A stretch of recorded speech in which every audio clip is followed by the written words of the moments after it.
Hey everyone, welcome back to Science Bites. Today I'm going to take you on a fascinating journey through the world of DNA.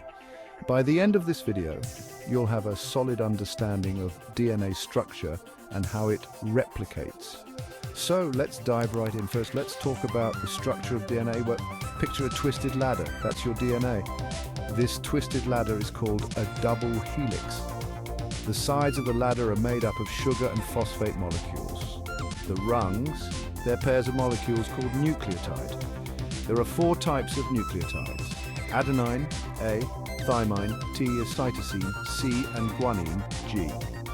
They pair up specifically, A with T and C with G.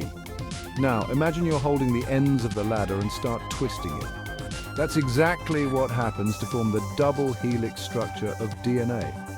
Cool, right? Next, let's talk about DNA replication. This is the process by which DNA makes a copy of itself. It's essential for cell division and growth.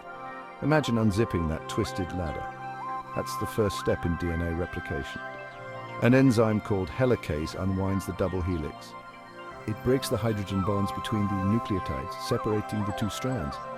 Once the DNA is unzipped, another enzyme called DNA polymerase comes into play. DNA polymerase adds new nucleotides to each original strand. It follows the rule of base pairing, A with T and C with G.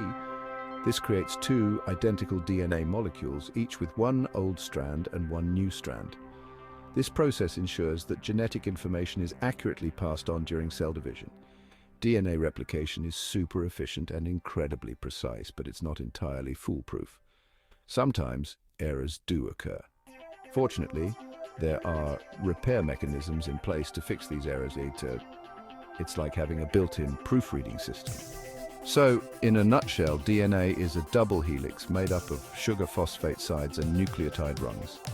During replication, enzymes like helicase and DNA polymerase work together to unzip the DNA and create new strands. This ensures that our cells can divide and grow with accurate genetic information. I hope you found this explanation of DNA structure and replication helpful. If you did, make sure to hit that like button and subscribe for more fascinating science content. Thanks for watching, and I'll see you in the next video. Ciao.